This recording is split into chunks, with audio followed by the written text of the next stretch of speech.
Tayo po ay nag-aaral ng mga iba't ibang uri ng mga panalangin at ang ating mga kagustuhan ng mga panalangin ito ay maging totoo sa ating buhay. Nothing happens without faith. Faith is almost equal to confidence. When you have faith, you are confident. So our faith in God should translate into confidence in God. Sa ating pong pag-aaral ngayon, tutunghayan natin na isang napakahalagang prayer na dapat ay bahagi ng ating pang-araw-araw na panalangin, and this is the prayer of confidence. Prayer of confidence. Prayer as expression of confidence in God. Heavenly Father, we thank you. Salamat po sapagkat napakabuti niyo sa amin. Salamat sa kalusugan na aming tinatamasa. Salamat, Panginoon, sa kapayapaan na sa inyo lang nagmumula. Salamat po sa lahat ng mga nagmamahal, tumutulong, tumatangkilik sa amin, na tanging kayo lang naman ang pinagmumulan ng lahat ng mabubuting bagay. As we continue to ponder your words, as we continue, Father, to look into this very powerful ministry of prayer, we ask that you may empower us to see you, to hear you, and to understand you. Mangusap kayong may kapangyarihan, Panginoon. Kayo po ang siyang makapangyari sa amin. And we pray, Father, that you may comfort our hearts, strengthen our bodies, and sharpen our minds so we may understand you perfectly, completely, powerfully. And that this understanding may translate into obedience and therefore blessedness. Speak to us, Father. We want you to be our speaker. Lead us unto greater godliness. In Jesus' name we pray. Prayer of confidence. Marami mga prayer. May prayer of request. Mayroong prayer of minsan reklamo. Nagre-reklamo ka sa Diyos. Gusto ba niya yun o hindi? Pero definitely there's one prayer that God loves, and this is the prayer of confidence. It's important to verbalize and to show our confidence in God in prayer. And we're going to look at that, confidence in God in prayer. Nasa pamamagitan ng mga panalangin ay nakikita natin yung confidence natin sa Panginoon. At ano yun? Confidence in God as shepherd. Dahil ang Panginoon ay pastol, isang nag-aalaga na mistula tayong mga tupa. Basahin po natin ang isa sa mga pinaka-popular chapters of the whole Bible. And these are parts of Psalm 23. Psalm 23, verses 1 up to 14. The Lord is my shepherd, I shall not be in want. He makes me lie down in green pastures. He leads me beside quiet waters. He restores my soul. He guides me in paths of righteousness for his name's sake. Even though I walk through the valley of the shadow of death, I will fear no evil, for you are with me. Your rod and your staff, they comfort me. Isa pong napakagandang chapter na dapat memorize natin na buong buo, no matter what version of the Bible you prefer. So let's take a look at the Lord as shepherd. That we can pray in confidence in the Lord who is our shepherd. Ang sabi dito ng prayer. Remember, this prayer is addressed to God. You let me rest in fields of green grass. Sabi sa NIV, you lead me beside still waters. You lead me in paths of righteousness. You know, you allow me to rest in fields of green grass. At kung tayo po itupa, ano bang ibig sabihin ng green grass? Food. Pagkain. Napakahalaga. Shelter din. Sapagkat yung mga tupa, kung wala naman kadamo-damo sa paligid, kitang-kita naman sila ng mga hunters, kitang-kita naman sila ng mga mababangis na hayop. So yung may mga damo-damong tumutubo, para rin yung shelter. So if the Lord, as shepherd, leads his sheep, who is us, to green grass, parang merong food, merong shelter from the elements. It also comforts you from the very hot sun. It also shelters you from predators. And it is refreshing to the eyes. It is refreshing to the senses. Kaya sabi, the Lord is my shepherd, I shall not be in want. Diba? Dinadala niya ako sa mga damuhan na mga berde, mga luntiang damuhan. At ano pa daw ang ginagawa ng shepherd na ito? You lead me to streams of peaceful water. You lead me beside quiet waters. And if we are sheep in a desert, what is a stream? What is water? But drink, nourishment. Stream also, hindi lang basin of water ang pinag-uusapan, kundi stream. Sa desert po kasi, lalo yung bato sa desert, batuhan, hindi naman laging buhangin yan maradalas bato. Na this is very porous. Pagka umulan, merong mga parang mga portions na naiipon doon yung tubig dahil mistulang mga palanggana, mga maliliit na pool. Pero pagkatapos mong inumin yun, wala na. Kasi hindi naman siya dumadaloy, wala siyang pinagagalingan, nandun lang, mag-aantay ka na lang uli ng ulan. Well, it helps. It doesn't help very, very dramatically and very, very convincingly. Kaya mahalaga yung stream. Talagang dumadaloy mula sa isang bukal, hindi yun nauubos. At sabi, you lead me to streams of peaceful water. And remember, the water is peaceful, not raging. Hindi yung magulong tubig, hindi yung bumubula-bula, hindi yung rumaragasa, hindi yung umaagos. Kasi po ang mga tupa, takot sa tubig na gumagalaw. Kaya hindi mo pwedeng patawirin ang tupa ng mga ilog kahit gaano kababaw kung may agos. Kailangan hahanap ka ng lugar na parang salamin yung tubig, walang kaagos-agos, at doon lang pwedeng tumawid ang tupa. O kaya doon lang pwedeng uminom. Hindi siya pwedeng uminom na siya ay dudukwang sa tubig na umaagos. Ayaw niya nun, natatakot siya. Kaya pag sinabing, you lead me beside quiet waters, ang lalim. You don't just give me water, but you lead me beside quiet water where I can drink in peace, in confidence. Hindi ako natatakot, hindi ako nangangamba. So yung blessing ni Lord, kompleto. Hindi lang basta nagkatubig, ang ganda-ganda pa nung pinagdadalan sa tupa, yung hindi nakakatakot. Yung parang hindi mapanganib. Ano pa? Ang confidence natin sa Lord as shepherd, you lead me along the right path. Dinadala ako sa mga tamang landas. Aba, may mga landas na deadly. May mga landas tulad sa tupa na patungo sa matadero. May landas na patungo sa palengke, ibinebenta ka na pala. May landas naman na patungo sa dead end. May landas patungo sa matarik na bangin. May patungo sa mga maling pupuntahan. Sabi niya, you lead me in paths of righteousness. In the right path. Hindi landas na patungo sa, yun pala ay meron diyang lungga ng mga ulupong. That you are being brought into a snake pit. Kasi maraming ganun na leaders. Susunod-sunod ka, dinala ka pala sa kapahamakan. Religious leaders, susunod-sunod ka, dinala ka pala sa impyerno. Kasi mali pala yung turo. Kaya sabi, you as shepherd, you lead me in paths of righteousness. Ano pa? You make me feel safe with your shepherd's rod. Sabi, thy rod and thy staff, they comfort me. Ano kayong ibig sabihin ng they comfort me? Pag nakikita ko yung rod, yung pamalo, yung hawak na yan ng shepherd, I feel good because I know that it will be used against predators, against false shepherds who might want to take me, and against my own mistakes. Kaya po nakikita natin yung tupa na yung kanyang hawak na kahoy merong liko sa dulo. Di po ba? Yan yung depiction ng mga tupa, ng mga pastol. Kasi pag yung tupa lumiliko, kakalawitin niya yung leeg para ibalik siya sa tamang landas. Ang mga tupa kasi, medyo parang questionable ang IQ. Lagi silang nawawala. Hindi nila natatandaan ang daan pabalik, pauwi. Laging kung saan mapanganib, doon napupunta. Kaya yung mga shepherd, kinukuha-kuha sila sa mga gilid-gilid ng bangin dahil nahuhulog doon. Ganun yung mga tupa. Para bang, tingnan nyo katabi nyo. Parang tayo. Parang tayo. Kung saan yung mali, doon napapapunta. Lagi na lang hindi makabalik-balik sa tama. Lagi na lang yung mga mapanganib doon gustong dumaan. Lagi na lang napapahamak. Lagi na lang, Lord help me, Lord rescue me. Patulong ng patulong. Kaya nga ang ginawa na poetic device to symbolize the ministry of Jesus in our lives is that He is shepherd. And we are sheep.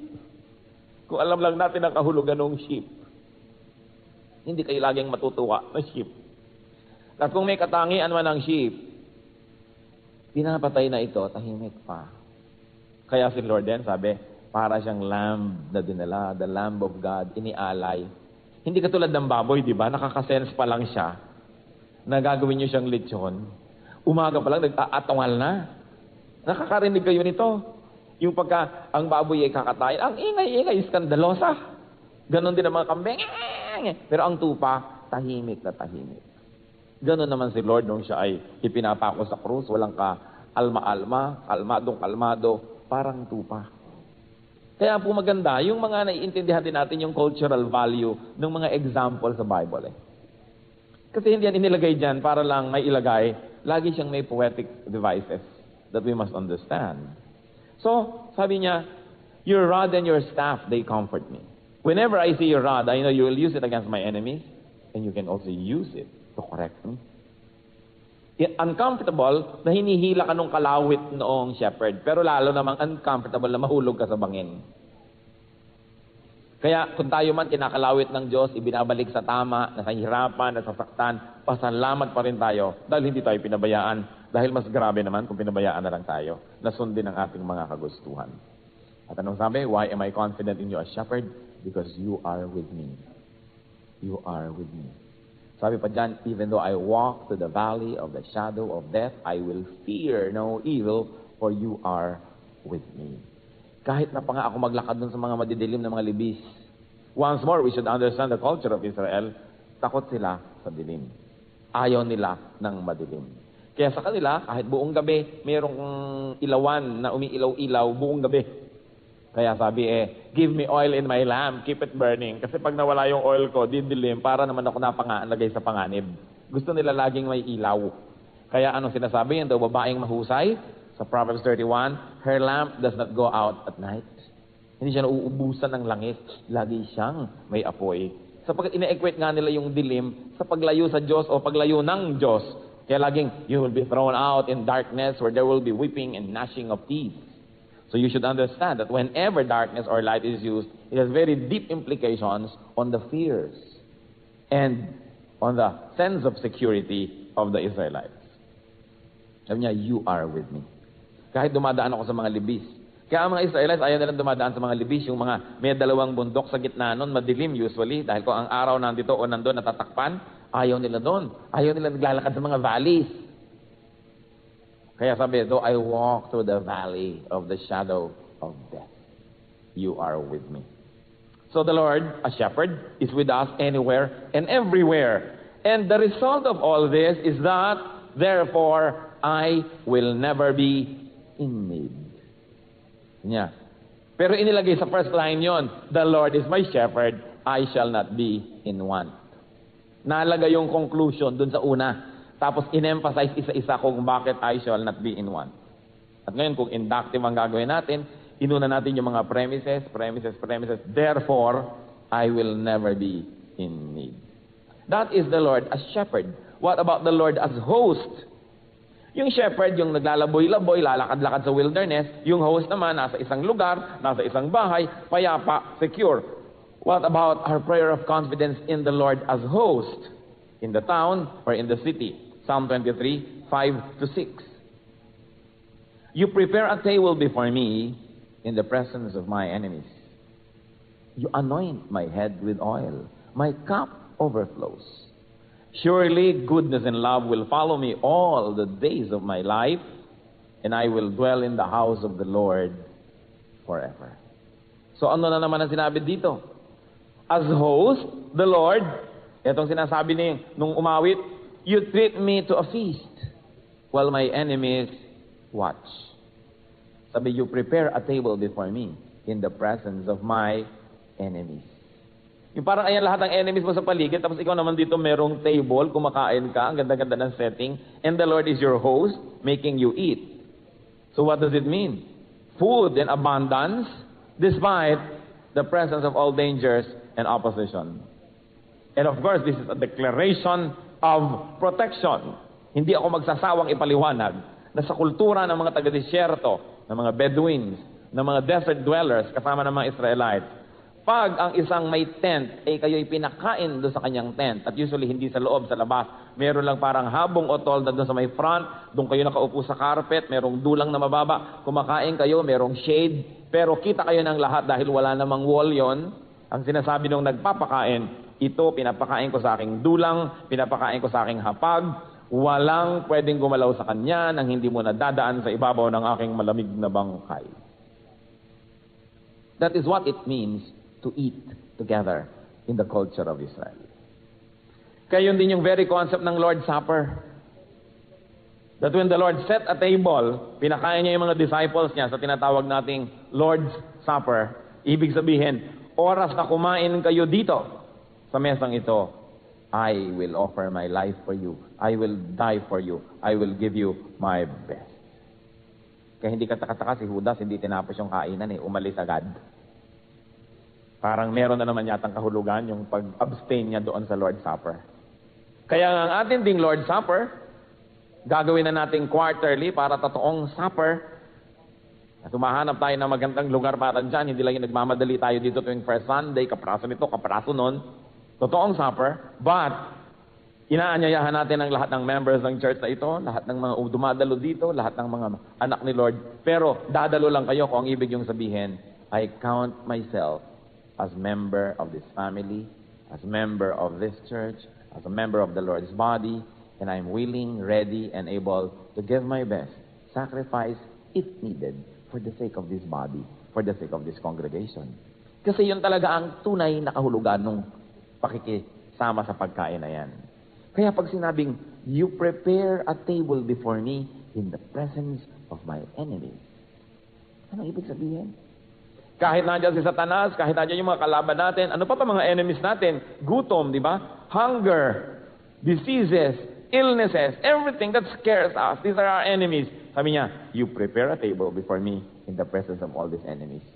So ano yung confidence na yon? No one can touch me. No one can harm me because the Lord is my host. And that is what Psalm 23 is saying. That as a host, O God, you treat me to a feast while my enemies watch. Pwedeng mangyari yun. Sabihin nyo, naku, tagutom na ngayon, taghirap, paano tayo? Ang Diyos ay nasa langit. God is in His holy temple. Kilala niya, alam niya kung sino ang kanyang mga anak. Sa desyerto nga, humigit kumulang 2 milyong mga tao. Pinakain ni Lord araw-araw for 40 years. Hindi sila nagtanim, hindi sila nag-agriculture, hindi nag-aquaculture, pero umuulan yung pagkain from heaven, manna from heaven. At ang mga mareklamo mga tao, ito sabi ito, boring na ito kinakain namin. Anong ginawa ni Lord? Bumugaw ng mga ibon sa kanilang dako at sila na may nag-barbecue para naman maiba-iba ang kanilang kinakain. Habang nagkakaroon ng mga dilubyo sa buong Ehipto nung panahon ni Moses, the whole of Egypt was thrown and plunged into darkness. Goshen, the area where the people of God lived, was basking in light coming from the sky.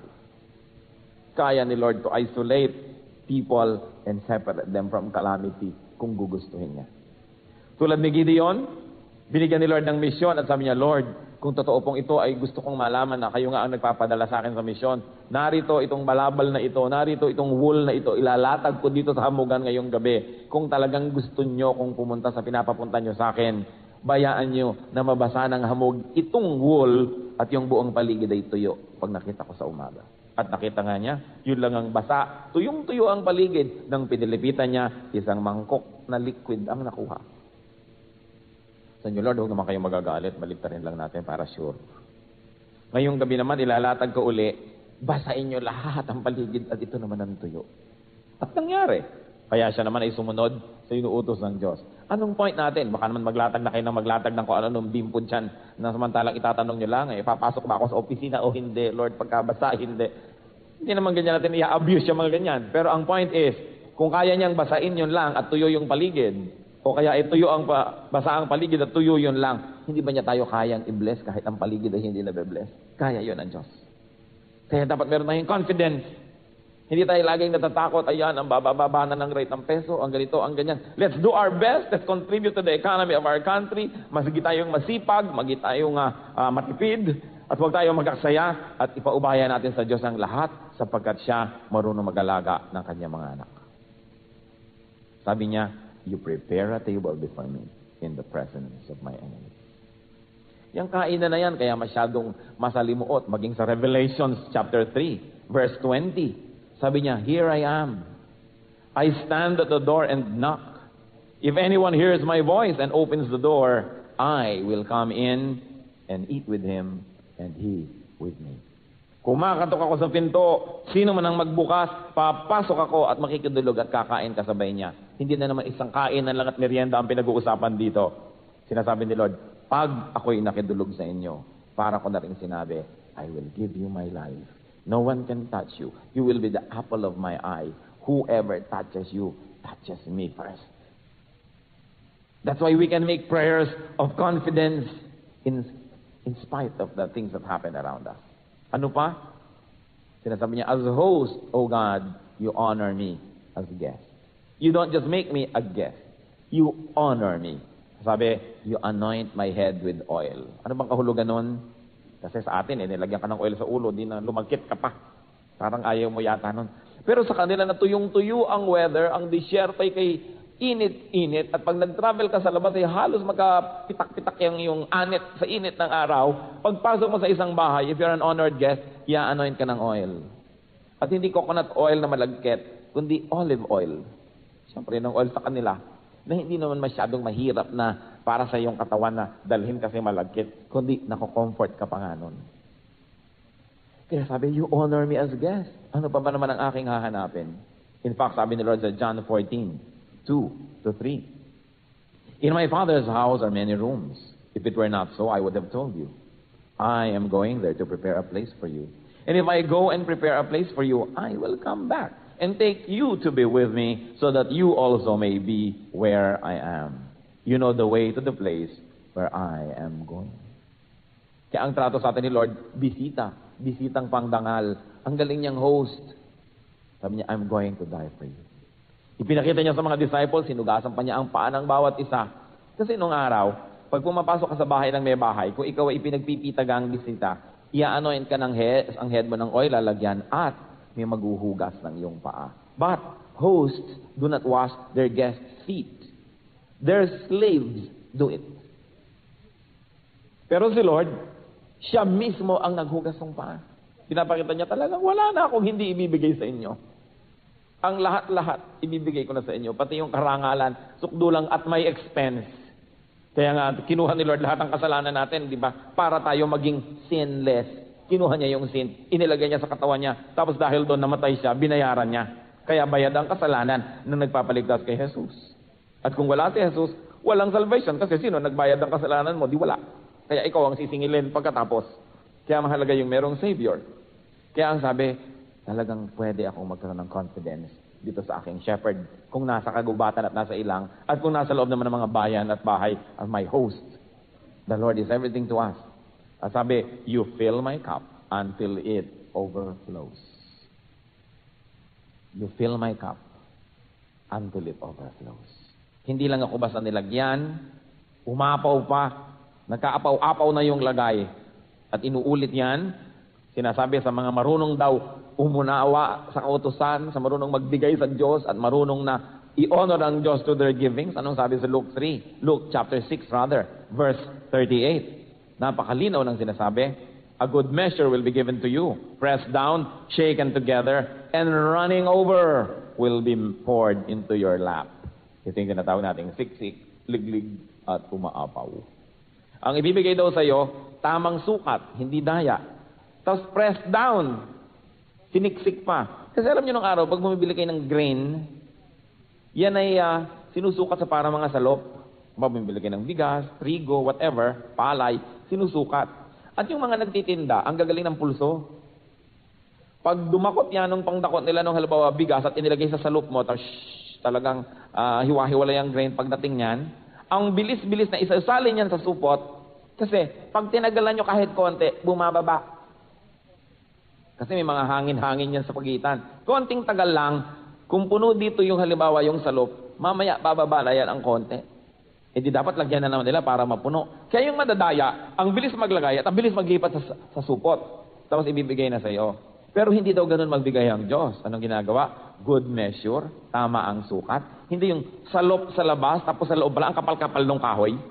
Parang nakakabili ba kayo ng kung ano-ano mga produkto? Ang laki-laki ng lalagyan, ang taba pala nung ilalim, konti lang pala yung laman. Para ba mga lansones sa Laguna? Puro pala dahon ng saging yung ilalim, yung ibabaw lang yung lansones. Ganon. Pero sabi, a good measure, pressed down, at shaken together. Niliglig-lig-lig pag gano'n, para yung mga grain bumaba talaga at ang mapuno pa uli at umapaw. Ganon daw magbigay ang Diyos. Walang kadaya-daya, walang kakulang-kulang, sobra-sobra pa. So ang resulta, you fill my cup until it overflows. Parang Filipino hospitality. Busog na busog ka na, konti na lang ang kailangan mo, hahainan ka pa ng isa na namang bandehado. Yung sobra-sobra. Kung minsan, hihingi ka, bigyan nga ako ng patis, bigyan ako ng suka, isang drum ang ilalagay sa'yo. Paano gusto mong isipin? Hindi ba marunong sumukat ito? Wala ba siyang common sense? Wasteful ba siya? Pero pag tingnan nyo yung kalooban, kasi gusto mag-please. Ayaw niyang isipin na minimenos niyo siya, kinukontihan niyo yung bigay. Kaya ang dami-dami. Sometimes that the middle class cannot understand from the other, let's say the working class, ba't ang dami nila maglagay? Kasi nga, they want to please. But of course, kung wasteful na yon sa ating buhay, hindi naman siya tama. But that's how the Lord gives. The Lord gives until it overflows. Kaya naman ang sabi, you fill my daily life with kindness and love. You fill my daily life with kindness and love. That's what the Lord does as Savior, as Shepherd, as host. And you will be my shelter forever. Sabi, I will dwell in the house of the Lord forever. Translate to, you will be my shelter forever. You will be my rock. You will be my fortress. You will be my house. You will be my wall. Therefore, I am safe. So ano naman yung result? I will never be in need. Yun na naman ang result. Ano yung mga na-feel dito ni Lord ng mga needs? Yung basic, food, shelter, protection.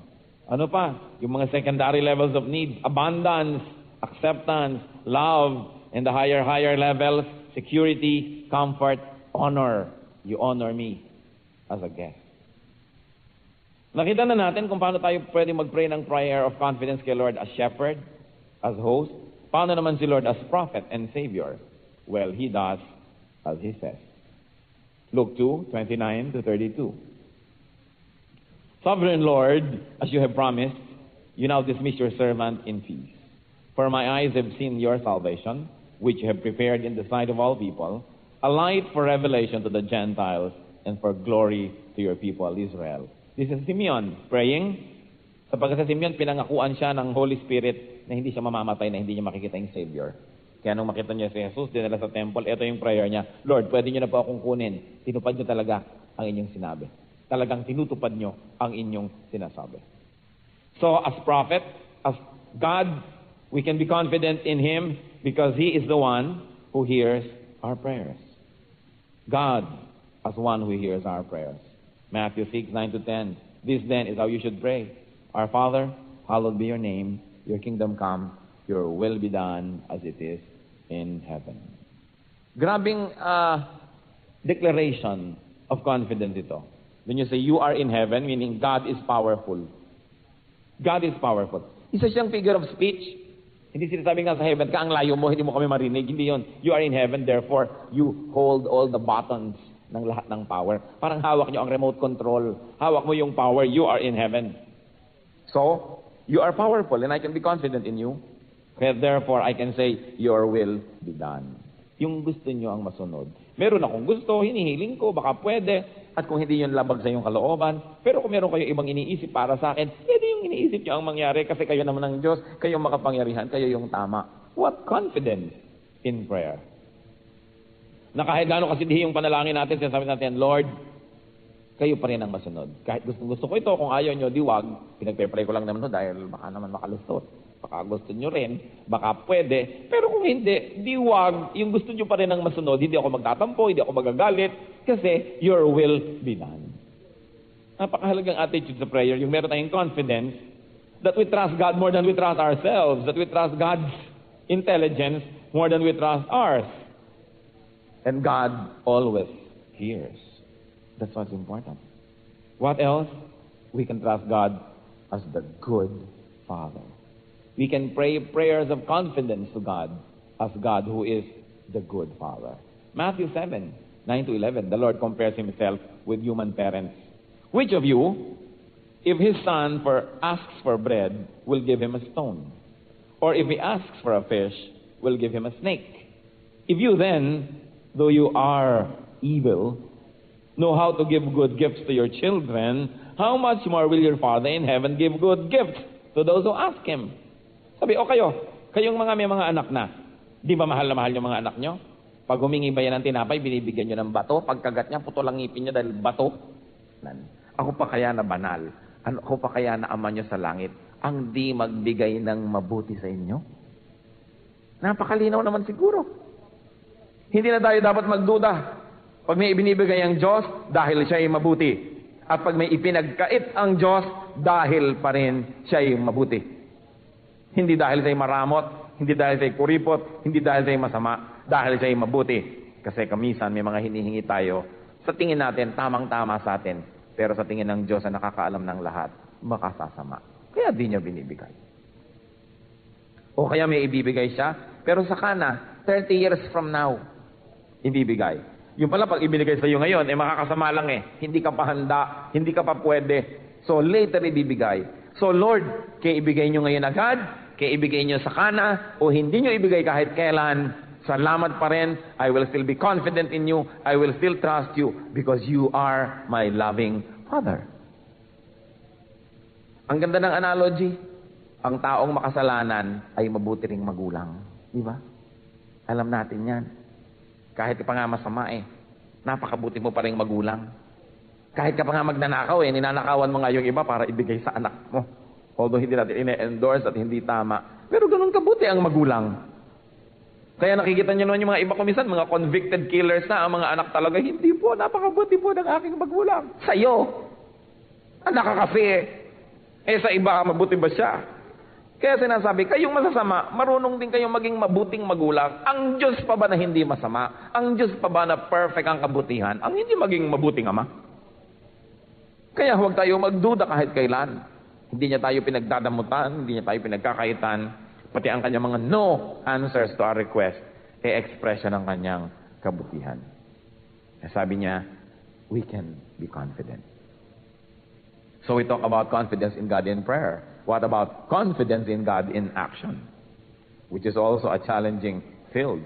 Confidence of God in prayer and words translates into confident decisions and actions. James 1:6. But when he asks, into mga nagdarasal, he must believe and not doubt. Because he who doubts is like a wave of the sea, blown and tossed by the wind. Ang nagdududa, para lamang isang alon sa dagat. Kung saan umihip ang hangin, doon nagpupunta. Kung doon, kung dito, sunod-sunuran, walang nararating, paikot-ikot lang. Ganyan daw ang tao na nagdududa sa Diyos. Mark 5:36. Ignoring what they said, Jesus told the synagogue ruler, don't be afraid, just believe. Of course, this is about Jairus. Pumunta siya sa Panginoon, naghihingalo ang anak. Sabi ni Lord, halika, pupuntahan natin. At tapos may mga dumating na messenger, huwag na po kayong tumuloy, namatay na ang bata. Sabi ni Lord sa kay Jairus, don't be afraid, just believe. And because he believed, the child, though she died, returned to life. What conclusions can we make out of these things? Pray prayers of confidence. Mga kapatid, ilagay natin sa ating repertoire, sa ating programa ng prayer, yung prayer of confidence. Hindi lang prayer of request, hindi lang prayer of reklamo, kundi prayer of confidence. Na sinasabi mo, Lord, nagtitiwala ako sa inyo dahil 1, 2, 3, 4, 5. Nagagawa ba natin sa ating prayer yan? Na iniisa-isa natin yung dapat nating ipagtiwala. Yung, you lead me in paths of righteousness for your name's sake. You lead me beside quiet waters. You restore my soul. You are always with me. You prepare a table before me in the presence of my enemies. Na isa-isa na ba natin sa Diyos yung mga kabutihan niya sa atin, sa ating prayer? O ang iniisa-isa natin lagi, yung wala, yung kulang, yung reklamo. Lagi tuloy tayo ang feeling natin. Feeling of inadequacy. Feeling of loss. Feeling of weakness. Para tayong laging talo, lugi, kawawa. Kasi hindi natin laging sinasariwa sa ating isip yung kabutihan ng Diyos. So we should pray prayers of confidence. Na Lord, napatunayan niyo na ang sarili niyo sa akin nung araw. Hindi ko malaman kung bakit ako pumasa sa board. Alam ko, himala niyo. Diba? Hindi ko malaman kung bakit pinakasalan ako nitong taong ito. Ano bang katangian ko? Himala niyo talaga, Panginoon. Hindi ko malaman kung paano ako nag-survive noon sa barkong lumulubog, sa bahay na nasusunog, sa 3 asong humahabol sa akin. Hindi ko alam kung paano ako nakaligtas sa takot-takot ng panganib na sinuot ko when I was a young person, sa pagtayo-tayo ko at pagsirko-sirko sa umaandar na motorsiklo. Talagang napatunayan niyo na, Lord, kung sino kayo. Do we pray such prayers? We should. Dahil dapat inaalala, sinasariwa yung pagkilos ng Panginoon sa atin. Kasi kung ano siya noon, ganun siya ngayon, ganun siya bukas. Dapat nating inaalala ang kanyang mga tagumpay sa ating buhay. That we should always declare confidence in God in prayer. That we should Change situations through prayers. And if the situations don't change, I assure you, at least your heart will change when you pray prayers of confidence. So make more of this. Payamanin natin ang ating panalangin. Ang mga Kristiyano kasi 95% ng panalangin, shopping, request, hingi ng hingi, utos. Teka muna, magpe-pray ako, dyan muna kayo. Tapos Lord, gawin mo po ito. Baguhin mo po ang asawa ko, bigyan mo kami ng pera namin, ganito. Yung pala, pag-uutosan nyo lang yun, Diyos. Madalas, ganun lang. Kaya tuloy ang buhay natin, hindi kasing kulay ng dapat. Hindi kasing ganda ng dapat. Kasi malnourished ang ating prayer life. Pray prayers of confidence. And let's do that now. Let's bow before the Lord. And in a while, I challenge you. I implore you. Pray right now. Prayers of confidence. Purihin niyo ang Diyos. Tulad ng pagpuri ng sumulat ng Psalm 23. Kung ano-ano mga ginawa niya sa inyong buhay, ipanalangin niyo, kausapin niyo siya, at sabihin niyo, Lord, I trust in you because you are like this, because you are like that. Pray prayers of confidence. Statements of facts about the goodness of God. And the Lord will be glorified. And even our hearts will be changed. Do that, church, right now. Pray prayers of confidence. And do as much prayers of confidence every day as you can.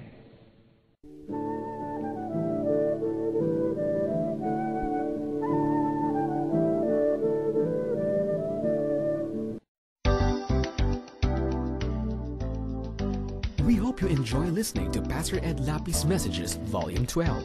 Pastor Ed Lapis Messages are available in 15 different volumes. If you want to explore additional titles, log on to csm-publishing.com. CSM Audiobook. Hear the truth while on the move.